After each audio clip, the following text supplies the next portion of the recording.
Olá, é um prazer falar com vocês do Ditadura em Prosa.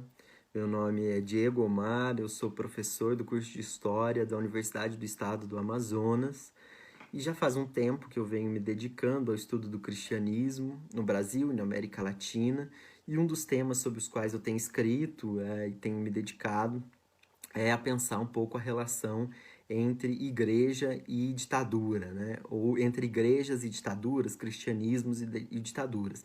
Já que falar nesse tema significa falar em uma complexidade, né?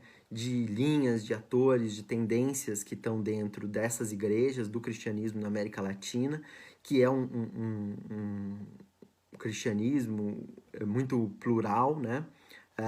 Que contempla desde movimentos reacionários até as posturas ligadas à libertação, né, como a gente vai ver a teologia da libertação nos anos 70, e também há muitas temporalidades. Eu digo isso porque essa relação começa então nos anos 60, que são anos muito ímpares para a igreja, em especial para a igreja católica, em função de uma pressão que vinha de décadas anteriores, feita por movimentos já de renovação, como o movimento catequético, o movimento bíblico, né, que pressionavam a igreja para um encontro com a sociedade contemporânea, mas que tomam expressão, tomam corpo de verdade na convocação e na realização do Concílio Vaticano II entre 1962 e 65. Quem convoca esse concílio é o Papa João XXIII, uma figura muito diferente do seu antecessor, o Pio XII, né? E é um pouco embalado nessa perspectiva de promover o encontro com a sociedade contemporânea que o Papa constrói, então, uma modificação muito sensível, tanto nos ambientes teológicos quanto no contexto pastoral da igreja, né? Onde a gente deixa, então, de ter uma relação de anátema à modernidade, de excomunhão a tudo aquilo que representa a modernidade, e passa a assumir as questões da hora presente como fundamentais para que a gente releia o Evangelho a partir dessas questões.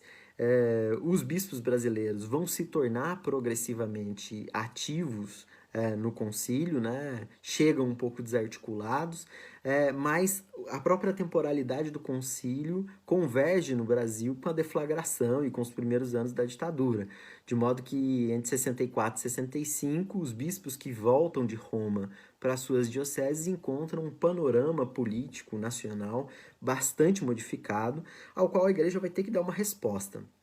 Como é sabido, a primeira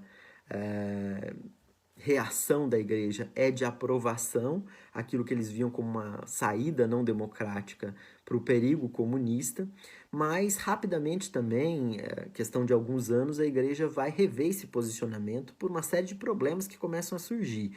Primeiro porque os movimentos nascidos no seio da igreja, né, haviam se radicalizado. Então, a igreja estava muito embarcada nos anos 50 nas promessas, né, de um neodesenvolvimentismo, o que passava, por exemplo, pela erradicação do analfabetismo, em que ela tentava dar algumas respostas, né, uma delas através do movimento de educação de base, e de outros movimentos que a igreja apoiava, como o movimento camponês, como o movimento operário, mas que passam a ser tomados pelo regime como de oposição. Esses movimentos também aderem a essa linha mais social, essa leitura mais social do Evangelho, e aí a mensagem da igreja se torna também subversiva para o regime.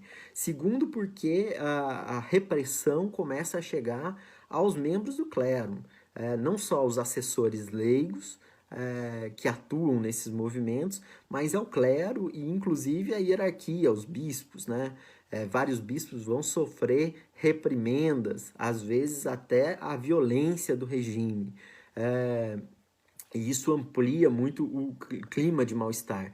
Terceiro, porque temas antissecundários no pensamento social da igreja passam a ganhar relevância, como a questão dos direitos humanos, que estavam sendo violados de forma evidente pela ditadura.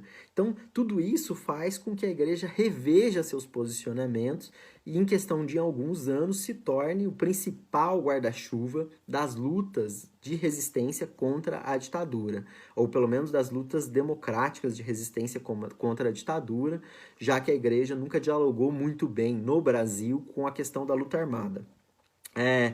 Então, evidencia-se aí também uma ruptura um pouco inédita, né, ensaiada no século XIX durante a questão religiosa, mas não plenamente realizada, entre igreja e Estado, já que havia uma certa comensalidade entre a hierarquia e aqueles que ocupavam o poder. Em 66, por exemplo, a revista Paz e Terra publica um dossiê sobre as violências sofridas pelo Helder Câmara, fazendo essa sugestão de que a gente está replicando a questão religiosa de 1872. E mais até, né? O Márcio Morena Alves escreve um livro em 1968 chamado Cristo do Povo, em que ele diz que o rosto que está na prisão é o rosto do cristão que sofre com a repressão. Não à toa esse mesmo mote vai vir para dentro do relatório da Comissão Nacional da Verdade, que vai, por exemplo, reservar um capítulo para os cristãos, né? Então tudo isso é muito interessante e denota essa passagem da igreja da concordância velada com o regime a um enfrentamento contra a ditadura, né? Houve também tentativas de conciliação, é claro, e elas são significativas. Isso está explícito nos estudos sobre a comissão bipartite, né? Demorou para que esses estudos acontecessem, mas hoje eles mostram como é que membros do clero e também do laicato, mas membros muito especiais, seletos, dialogavam com generais em torno dos dilemas então que estavam postos para a igreja e para o regime. E tanto o enfrentamento quanto a conciliação apontam para uma tentativa da igreja de manter o seu protagonismo na sociedade brasileira, né? O catolicismo vai ser importante no movimento de transição, vai ser importante na abertura, na redemocratização e depois, né, até pelo menos os anos da Constituinte, o catolicismo vai estar protagonizando, através dos seus intelectuais, através da hierarquia da igreja, dos seus bispos, uma reflexão sobre quais os caminhos adequados para a democracia no Brasil. Então, a igreja, nesse período, se reorganiza e passa dessa concordância para o enfrentamento, mas isso também de uma forma a assegurar a sua liderança junto aos movimentos populares, junto à sociedade civil. Espero que esse breve percurso suscite novas questões e leve a novas leituras.